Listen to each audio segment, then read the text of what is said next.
Okay, so I'm just gonna warn you all.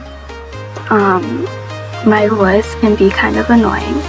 Like, I think my voice is annoying, you might too.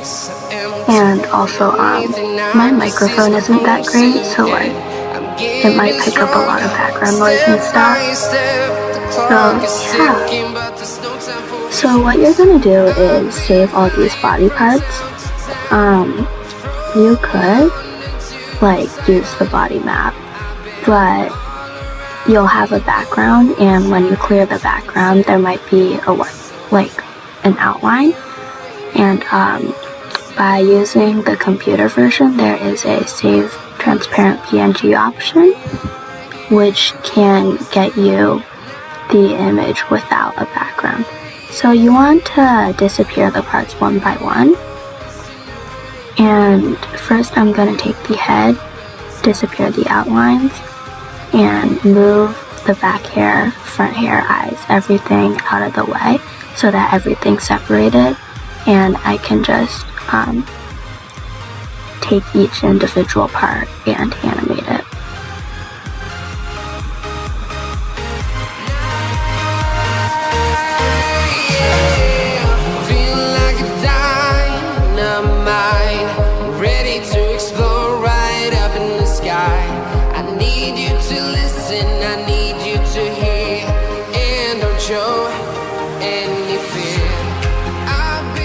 And now you just save it, and then go to everything else, hide everything, and do the same thing.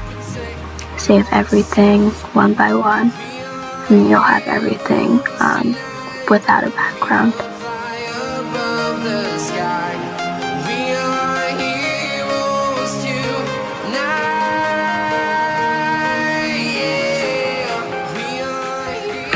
Okay, so I'm using a thing called Knox, where you can use Android apps on a computer. So you want to drag all your files into Knox, and then bring them in one by one. You want to click perspective form, so we'll shrink the part to the original size.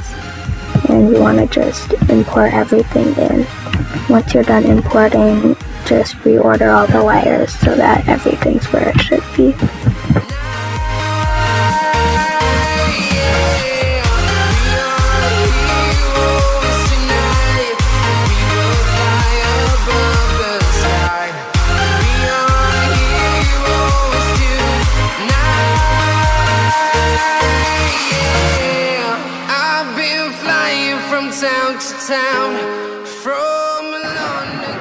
So right now, I'm just taking the lasso tool and basically circling everything, duplicating the layer and clearing it from the original layer so that all the different head parts go on separate layers.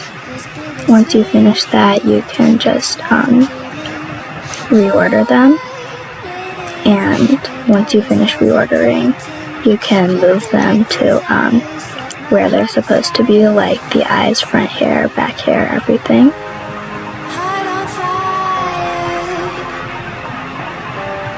Set my heart afire.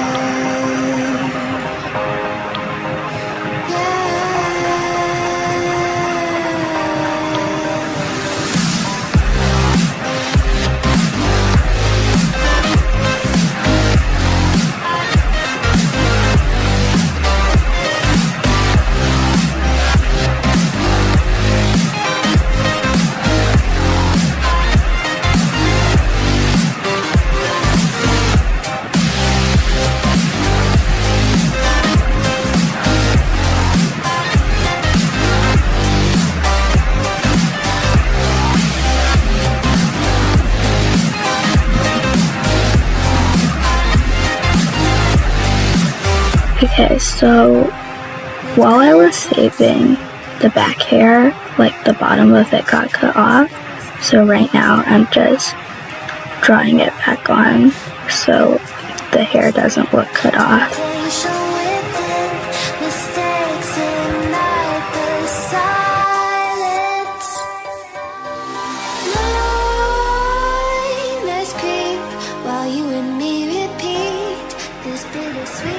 So once you finish that, we're gonna start shading. The main two brushes I use for shading are the airbrush normal and the pencil graphite.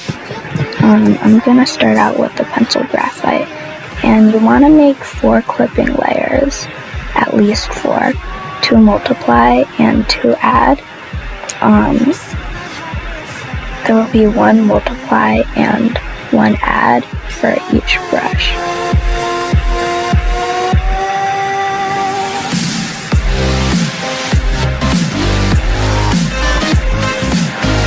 Let's start out with the bottom layer. You want to make sure that you have force fade on. So use your eyedropper to pick a color of the hair. And you can figure out what percent for start and end you want, but I use 40 and 40 on each side. What you want to do is kind of trace the direction of the hair, and you can make your brush size bigger and smaller.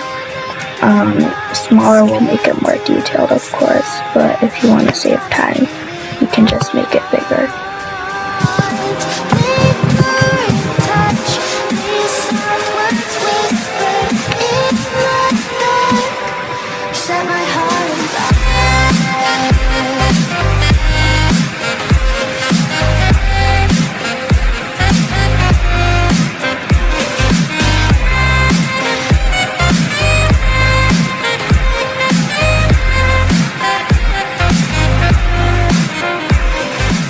And you want to kind of draw lines along how the hair goes. You don't want to make them straight down because that won't match the hair.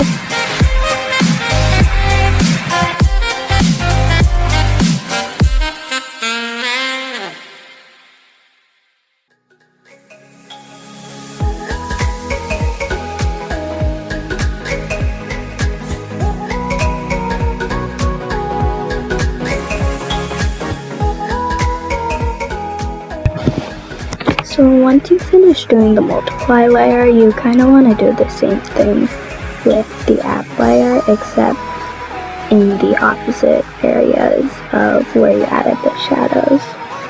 So you'll just add highlights in the opposite place of the shadows.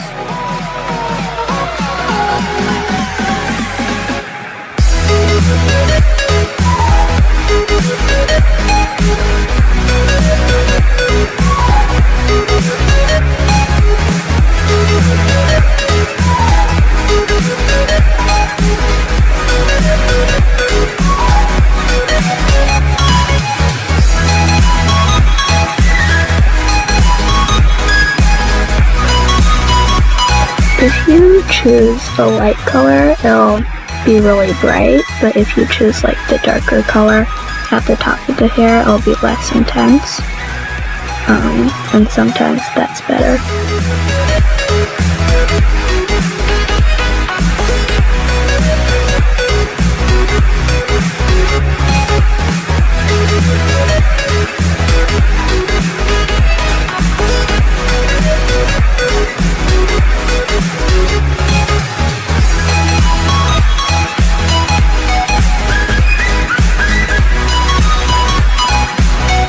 Now go to the multiply layer and switch to the airbrush. This will make it a little more intense. So you add extra shadows at some places. Make sure you don't color the whole thing. You want to just add a tiny bit so that there's more shadow. And later you'll do the same thing with the add layer so that there's more highlights.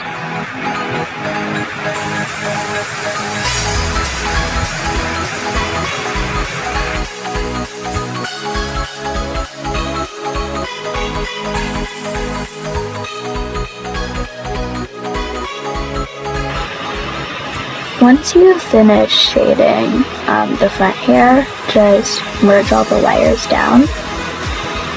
And then once you finish that, just do the same thing for the rest of the hair.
When you get to the back hair, there might be other layers covering it and you won't be able to see it well.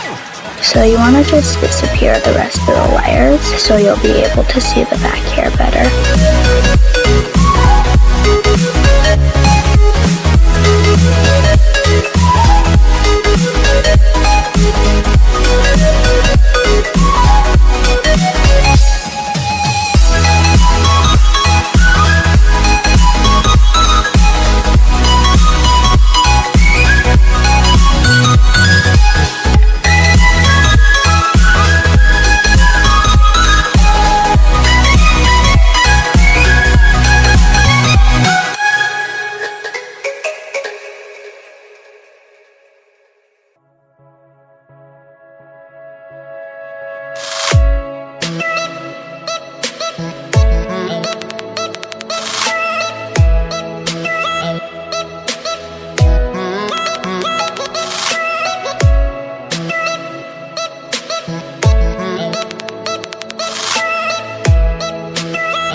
So this one is a better example of how I shade eyes. I just make a new layer, clip it onto the eyes layer, take an airbrush and kind of like color the corner of the eyelashes with the eye color.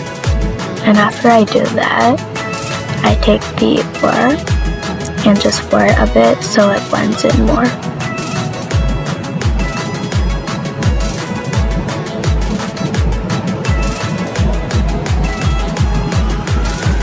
Once I finish that, I can lower the opacity and then merge it down.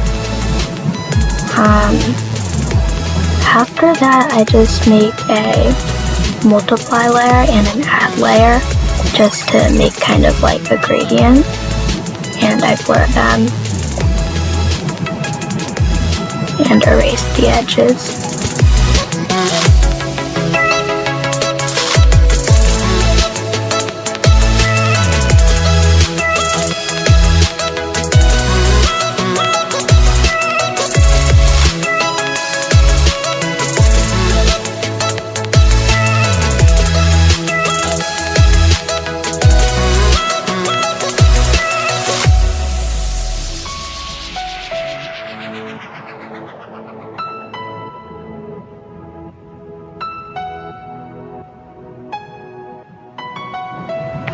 Now I make another multiply layer, and now I use the airbrush. And what I do is kind of like going over the top of the eye and like filling it in with the airbrush. And then going around like the sides of the eyes to kind of make a circular shape, if that makes any sense. And once I finish that, I kind of draw like an oval in the middle as a pupil.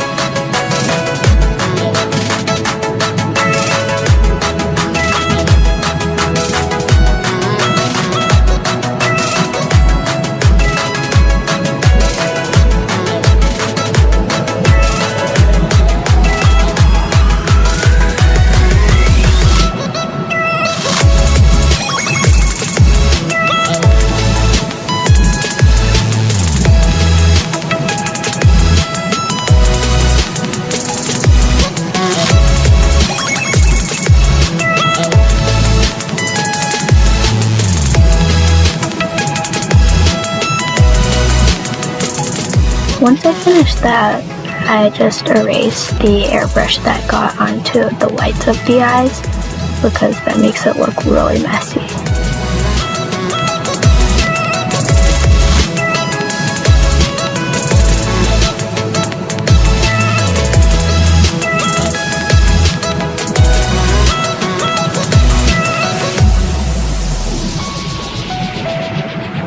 Okay, so now I'm just making another ad layer to add like more highlights and stuff.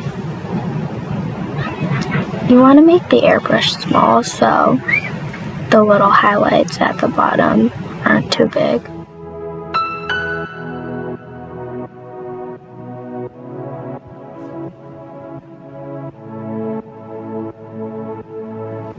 I usually put 5 to 6 of them on each eye, and then I make a bigger one at the top left corner.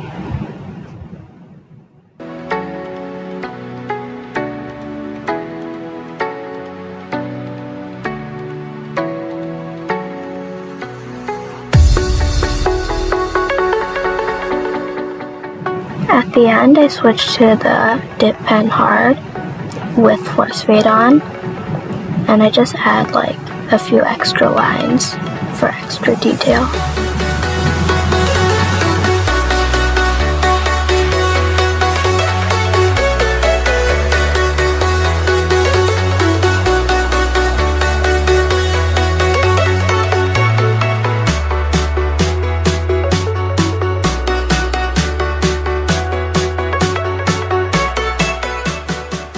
So as you can probably see, the arm is kind of sticking through the headphones. What I just do is duplicate the body layer, put it over the arm, and erase everything around the headphones so that the only thing left is the headphones themselves.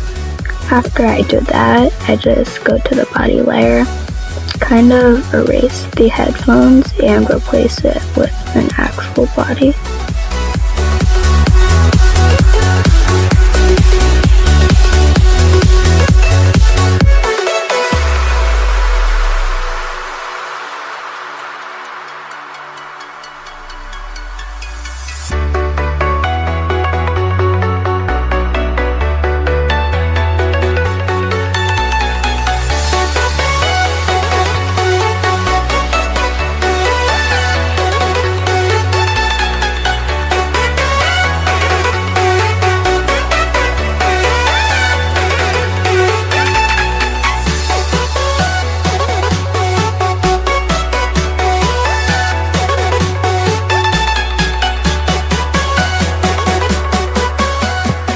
So the way I shade clothing is kind of the same way I shade hair, like with a pencil graphite layer and airbrush layer, I guess.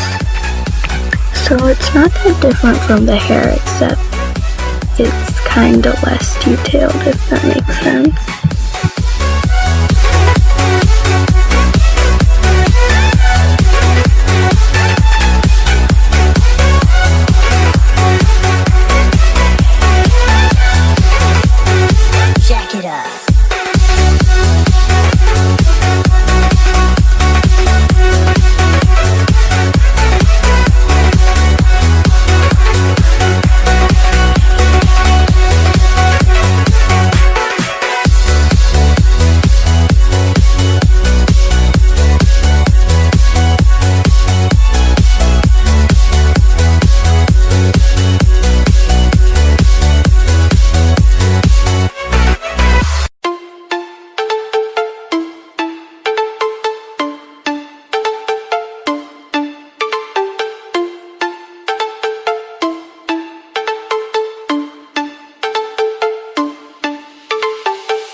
I do skin shading kind of simple. What I do is just like taking the eyedropper and getting the skin color, and then going to the color palette and kind of like rotating the circle thing down to a redder color, if that makes sense.